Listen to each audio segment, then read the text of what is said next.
የሐሳባችንንና የተግባራችንን ጊዜ ማጥበብ መቻል አለብን። ቢዝነስን የሚጀምር ሰው የመጀመሪያውን ስቴፕ መጀመር የቢዝነሱ ትልቅ እርምጃ ቢሆንም ቢዝነስ የጀመረም ሰው ደግሞ ሁሌም በቢዝነስ ውስጥ ለውጥን ማሳየት መቻል አለብን። ሰበበኛነትን እንቀንስ ነው እንጂ ምክንያታዊነት ይሄ ሲሆን ይሄ ሊሆን ይችላል ብሎ ማሰብ ስለሆነ መጠናከር ያለበት ነው።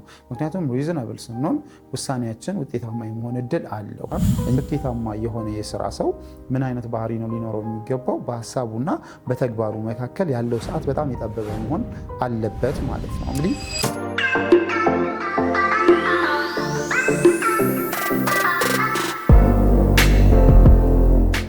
ሰላም ጤና ይስጥልን። የተወዳችሁና የተከበራችሁ ስለ ቢዝነስ ሚዲያ ቤተሰቦች እንደምን ቆይታችኋል? ፈጣሪ ይመስገን እኛ በጣም ሰላም ነን። ስለ ቢዝነስ ሚዲያ እንደሚታወቀው የተለያዩ የቢዝነስ ሀሳቦችን፣ የገበያ ጥናትና ሌሎች ጠቃሚ መረጃዎችን ወደ እናንተ በማቅረብ ይታወቃል።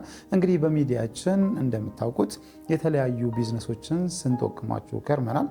የተለያዩ ማሽነሪዎችንም ቦታቸው ድረስ እየሄድን በመቃኘት እናንተ የምትፈልጓቸው ከሆነ እንድትገዙ እድሉን ለማመቻቸት ሞክረናል።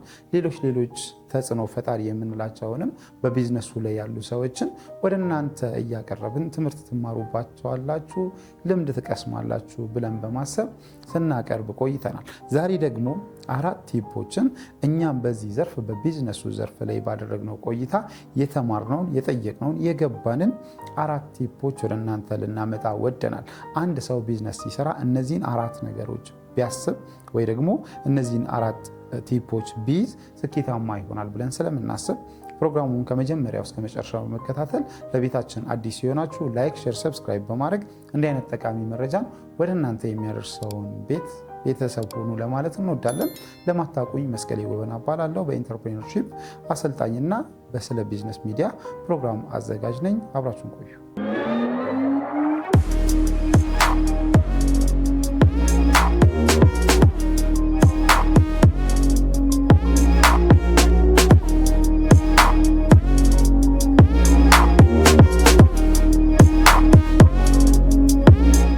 እሺ ተመልሰናል። እንግዲህ እነዚህ 4 ቲፖች ምንድን ናቸው ካልን በመጀመሪያ ደረጃ የሐሳባችንንና የተግባራችንን ጊዜ ማጥበብ መቻል አለብን። ያ ማለት እንግዲህ አንድ ሰው ቢዝነስ ጀምሮም ሆነ በቢዝነስ ውስጥ ሆኖ ሁሌም ስራ ላይ ነው ብለን እናስባለን። እንደዛም ነው መሆን ያለበት። ያ ማለት እንግዲህ ቢዝነስን የሚጀምር ሰው የመጀመሪያውን ስቴፕ መጀመር የቢዝነሱ ትልቅ እርምጃ ቢሆንም ቢዝነስ የጀመረም ሰው ደግሞ ሁሌም በቢዝነስ ውስጥ ለውጥን ማሳየት መቻል አለበት። ስለዚህ በቢዝነሳችን ውስጥ ሆነን አንድ ስቴፕ ለመጨመር፣ በየቀኑ አዲስ ነገር ለመፍጠር፣ በተሻለ መጠን የተሻለ ሽያጭ፣ የተሻለ የገበያ ተደራሽነት፣ የተሻለ የደንበኛ አያያዝ፣ የተሻለ የፕሮዳክታችን ወይ ደግሞ የቢዝነሳችንን ኳሊቲ መጨመር ላይ ስንሰራ ሁሌም በሀሳብ ደረጃ የምናመጣውን ቶሎ የመፈጸም ባህሪ ሊኖረን ይገባል ማለት ነው። ያ ማለት እንግዲህ አንድ ሰው በሚሰራው ስራ ላይ ምናልባትም እናንተ ራሳችሁ በእርግጠኝነት አጋጥሟችሁ ሊሆን ይችላል ብለን እናስባለን። ያሰባችሁት ሀሳቦች በጣም ብዙ ናቸው፣ ነገር ግን የተገበራችሁት ደግሞ በጣም ጥቂቶች ናቸው። ያ ደግሞ ምንድን ነው የፈጠረው ቢዝነሳችሁ ላይ ከተባለ ቢዝነሳችሁ ባለበት እንዲረግጥ እዛው እንዳያድግ አድርጎታል ብለን እናስባለን። ስለዚህ ምን መሆን አለበት? አንድ ስኬታማ የሆነ ኢንተርፕሬነር፣ ስኬታማ የሆነ የስራ ሰው ምን አይነት ባህሪ ነው ሊኖረው የሚገባው? በሀሳቡና በተግባሩ መካከል ያለው ሰዓት በጣም የጠበበ መሆን አለበት ማለት ነው። እንግዲህ ይህንን በምናደርግበት ጊዜ 2 አድቫንቴጆች ይኖሩናል። አንደኛ የተግባራችንን ውጤት ስለምናይ ነገ ደግሞ ሌላ ሀሳብ ማሰብ እንድንችል አይምሯችን ይዘጋጃል ማለት ነው። ነገር ግን ያሰብነውን ካልፈጸምን ሁሌም ያንን ሀሳብ መቼ ይሆን መፈጸመው በማለት ወይ ደግሞ አይምሯችን ይደክመውና እንዳደረገ እንዲያስብ እናደርገዋለን ማለት ነው። ስለዚህ የመጀመሪያው በድርጊታችንና በሀሳባችን መካከል ያለው ሰዓት ሲጠብ አይምሯችን ሁሌም አክቲቭ ሆኖ ወደ ስራ እንዲገባ የተሻለ ነገርን እንዲያስብ ያደርገናል። ያ ማለት እንግዲህ ቀላል የሚባል ነገር አይደለም እና ምን ይላሉ ተጽዕኖ ፈጣሪ ቢዝነስ ሜከሮች ወይ ደግሞ ኢንተርፕሬነሮች? ሰክሰስ ኒድስ ስፒድ ይላሉ። ያ እንግዲህ በሰክሰስፉል በሆኑ ሰዎችና ሰክሰስፉል ባልሆኑ ሰዎች መካከል ሲያነጻጽሩት ፖቨርቲ ኒድስ ዋት ታይም ይፈልጋል፣ ሰፊ የሆነ ሰዓት ይፈልጋል። ብዙዎቻችን ታይም ስንሰጥ ዌይቲንግ አለን ማለት ነው።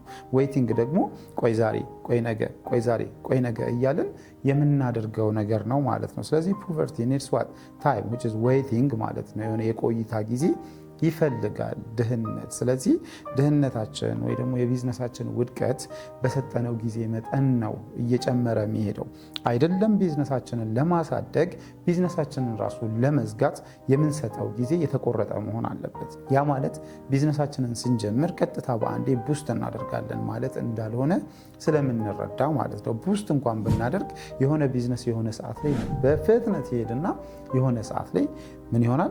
ስታብል እየሆነ ይሄዳል። ስለዚህ በዛ ኮንዲሽን ውስጥ ራሱ የራሳችንን ታይሚንግ የራሳችንን ስትራቴጂ መንደፍ መቻል አለብን። ሁሌም ነቅተን እያንዳንዷን እንቅስቃሴ ማየት መቻል አለብን ማለት ነው። ለዚህ ነው እንግዲህ ዲክሪዝ ዘ ታይም ቢትዊን ዩር ዲሲዥን ኤንድ ዩር አይዲያ የሚባለው ማለት ነው። ስለዚህ በሀሳባችንና በውሳኔያችን መካከል ያለው ሰዓት ማነስ አለበት። ይሄ አንደኛው ቲፕ ነው።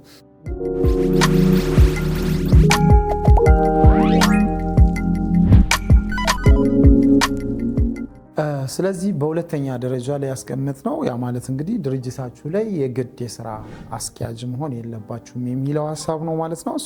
ይህንንም ስናነሳ በጠቀስነው መሰረት ቢዝነሳችሁን ከእናንተ የተሻለ ማንቀሳቀስ የሚችል ሰው ከመጣ የእናንተን ታይም ፍሪደም እስከሰጣችሁ ድረስ ያ ማለት እናንተ የጊዜ ነፃነት ካገኛችሁ ድርጅቱ ላይ ምን መጨመር እንዳለበት፣ ምን መቀነስ እንዳለበት፣ ምን አይነት መሻሻሎች መሆን እንዳለባቸው የማሰቢያ ጊዜ ይኖራችኋል ማለት ነው። እንግዲህ የድርጅት ሲኢኦ ስትሆኑ ወይ ደግሞ የድርጅት ስራ አስኪያጅ ስትሆኑ በድርጅቱ ስራዎች ሙሉ በሙሉ ስትጠመዱ ውጪ ላይ ያለውን ነገር የማየት እድል አይኖራችሁም።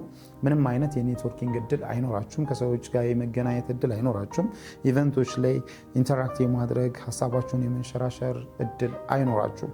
የዛን የምንሆናችሁ ማለት ነው የድርጅታችሁ ተቀጣሪ ሆናችሁ ማለት ነው። ስለዚህ በተሻለ መጠን ትንሽ የፋይናንስ ነፃነት በፈጠራችሁበት ጊዜ ከእናንተ የተሻለን ሰው ለድርጅታችሁ ስራ አስኪያጅ አድርጋችሁ መመደብ በጣም ጥሩና የሚበረታታ ሀሳብ ነው።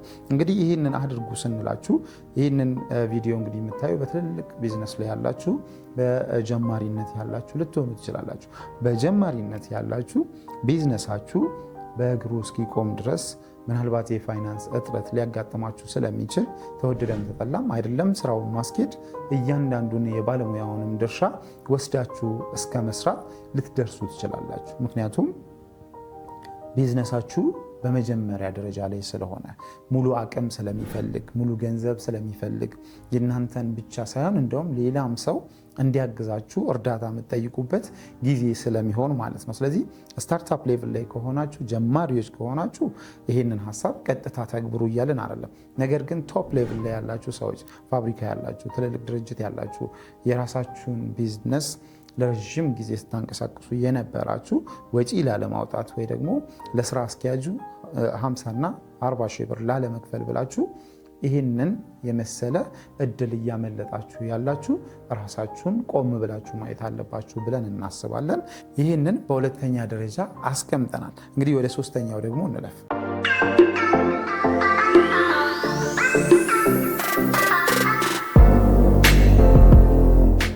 እሺ እንግዲህ ወደ ሶስተኛው ቲፓችን ስንመለስ ሁለቱ ከላይ የጠቀስናቸው ዋና ዋና ብለን ብናስባቸው አሁን የሚመጣው ሶስተኛው የድርጅታችን መሰረታዊ የሆነ ሀሳብ መሆን አለበት። ምንም አይነት የማስተካከያ ጊዜ የማይወሰድበት ቲፕ ነው ብለን እናስባለን።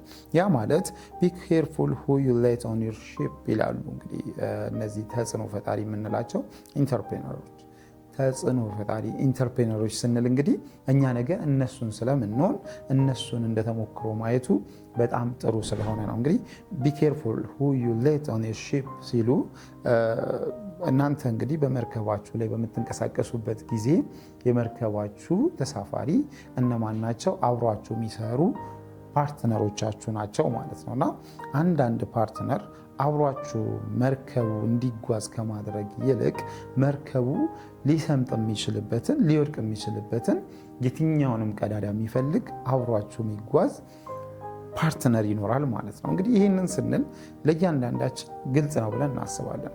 ፓርትነር ሲባል የስራ ባልደረባ ብቻ ሳይሆን በሼር ቢዝነስ አብራችሁ የምትሰሩ ልትሆኑ ትችላላችሁ።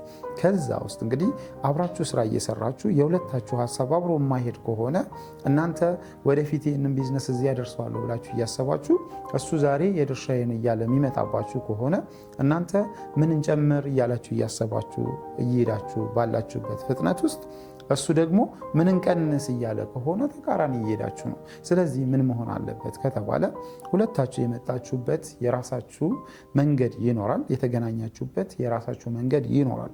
ስለዚህ ቢዝነስ ላይ ትራንስፓረንሲ የሚባለው ይሄ ግልጽነት የሚባለው ነገር ከፓርትነራችን ጋር መኖር አለበት። አለበለዚያ አላስፈላጊ ድንጋይ መወራወር ውስጥ ልንገባ ነው ማለት ነው። ያ ድንጋይ መወራወር ደግሞ እስከ ነፍስ መጠፋፋት ይደርሳል። ይህንን ዛሬ አይደለም የምናየው፣ እያየንም ነው ያደግነው። በጣም ብዙ ሰዎች አብረው ስራ ጀምረው በነፍስ እስከ መጠፋፋት ደርሰዋል። ብዙ ታሪኮችን የምንሰማው ነው።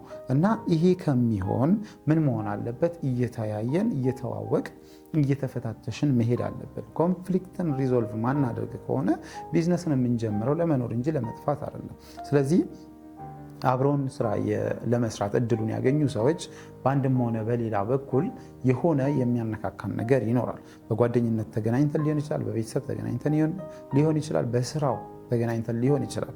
ስለዚህ እነዛን ሰዎች ብናጣ የምንጎዳው ትልቅ ነገር እንዳለ ሆኖ ነገር ግን እርስ በርስ ከመጠፋፋት ምን መሆኑ ይመረጣል?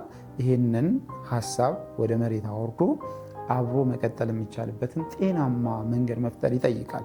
ይሄ እንዴት ነው የሚሆነው ካላችሁ፣ መለያየት የመጨረሻ አማራጭ አይደለም። ድርጅታችሁን ወደ ሲስተም ማሳደግ የሚችሉበትን መንገድ መፍጠር ነው። ያ ማለት ድርጅቱ ወደ ሲስተም ተለወጠ ማለት እናንተም የመወሰን አቅማችሁን እያጣችሁ ትሄዳላችሁ። ያ ማለት የስራ ባልደረባችሁም የመወሰን አቅምን እያጣ ይሄዳል። የመወሰን አቅምን አጣን ማለት ውሳኔዎች ምን ያመጣሉ? ኮንፍሊክትን ይፈጥራሉ ተብሎ ይታሰባል። እንግዲህ የምንወስነው ውሳኔ ኢጎ በውስጣችን ካለ ጥላቻና ቁርሾን ሊፈጥር ይችላል። ሰው እሱ እንዳይፈጠር ምን ማድረግ ይኖርብናል? ወደ ሲስተም መቀየር። እኛ ከድርጅቱ የሚያነካካን ትርፉና ሲስተሙ ላይ የተሰራው ውጤት እንዲሆን ማድረግ ይኖርብናል ማለት ነውና ይህንን ስናደርግ ኮንፍሊክታችንን እንቀንሳለን፣ መርከባችን እንዳሰምጥ ማድረግ እንችላለን፣ እኛም እንዳንጠፋ ማድረግ እንችላለን ማለት ነው። ስለዚህ ይሄ ሶስተኛው ቲፕ ምንድን ነው? ከመርከባችን ውስጥ ያለው ማን እንደሆነ ማወቅ ነው፣ መለየት ነው። አብሮን የሚቀጥለውን ሰው ማወቅ መቻል አለብን ማለት ነው። እንግዲህ ይህንን በሶስተኛ ደረጃ ሰጥተናቸዋል። በአራተኛ ደረጃ ምክንያታዊነትን እንቀንስ።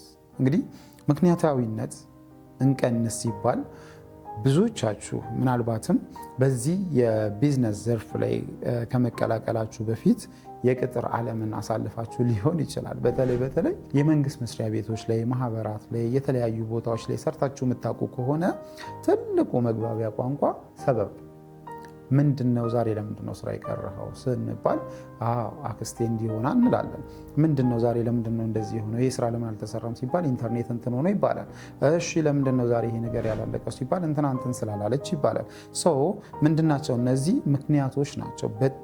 በጣም ብዙ ምክንያቶች ይደረደራሉ ማለት ነው። እና ይሄ የማን ባህሪ ነው ከተባለ የተቀጣሪ ባህሪ ነው። እናንተ ደግሞ ስራ ፈጣሪ ከሆናችሁ ከተቀጣሪነት ማይንድ ሴት ራሳችሁን ማንጻት መቻል አለባችሁ። ተቀጣሪ ካልሆናችሁ ራሳችሁ የምትሰሩት ስራ ለእናንተ ነገ ምን እንደሚፈጥር ካወቃችሁ ሰበብ ማስወገድ መቻል አለባችሁ። የምናቀርበው ሰበብ ለማን ቀረበ ሳይሆን የምናቀርበው ሰበብ ለስራችን ምን ፈጠረ የሚለውን ማሰብ መቻል አለባችሁ። ስለዚህ ሪዝኒንግ ላይ በጣም መጠንቀቅ። እንግዲህ እንዲህ ሲባል ምክንያታዊነት እና ሰበበኛነት ይለያያልና እኛ እያልን ያለነው ሰበበኛነትን እንቀንስ ነው እንጂ ምክንያታዊነት ይሄ ሲሆን ይሄ ሊሆን ይችላል ብሎ ማሰብ ስለሆነ መጠናከር ያለበት ነው። ምክንያቱም ሪዝናብል ስንሆን ውሳኔያችን ውጤታማ የመሆን እድል አለው እንጂ ይሄ በደመነፍስ የምናደርገው አይነት ነገር መሆን የለበትም ማለት ነውና እነዚህን 4 ቲፖች ለዛሬ ይዘንላችሁ መጥተናል። ምናልባት እነዚህ 4 ቲፖች በእናንተ ድርጅት ውስጥ አሉ የሉም የሚለውን ራሳችሁን መጠየቅ ይኖርባቸዋል። አሊያም ደግሞ እናንተ እዚህ አሁን የሰጠናችሁ ቲፖች ላይ የቱ ጋ ናችሁ የሚለውን ኮሜንት ቦክስ ላይ በነፃነት ብታቀርቡልን ብዙዎች ይማሩበታል፣ እኛም ሀሳብ እንሰጥበታለን። እንግዲህ እነዚህ ሀሳቦች በመግቢያችን ላይ ለመግለጽ እንደሞከር ነው በምንሰጣቸው ስልጠናዎች ላይ በምናያቸው ትልልቅ ተጽዕኖ ፈጣሪ ሰዎች ላይፍ ውስጥ ያገኘ ነው። እናም ደግሞ እኛም በዚህ 5 እና 6 ዓመት የቢዝነስ ሚዲያ ዘርፍ ላይ ባገኘነው ኤክስፒሪየንስ ነው እናንተ ጋር ለመቅረብ የቻል ነውና ምንም በቲዮሪ የመጣ ምንም ዝም ብሎ ተፈልጎ ወይ ደግሞ በስሜት እየቀረበ ያለ ነገር ስላልሆነ ሀሳባችሁን በነፃነት አስቀምጡ፣ እንወያይበት። ምናልባትም እናንተ ኮሜንት አድርጋችሁ ሀሳባችሁን ስታጋሩን የሆነን ሰው ድርጅት ከመውደቅና ከመክሰር ማዳን እንችላለን ብለን እናስባለን። ሀሳባችሁን አጋሩን። በአካልም ስቱዲዮችን መጥታችሁ በዚህ የቢዝነስ ዘርፍ ላይ እኔ ሀሳብ አለኝ፣ እንደዚህ ወድቅ ያለው በዚህ ከስር ያለው ሰው ከዚህ መማር አለበት የምትሉ ካላችሁ ኮሜንት ቦክስ ላይ ሀሳባችሁን አጋሩን።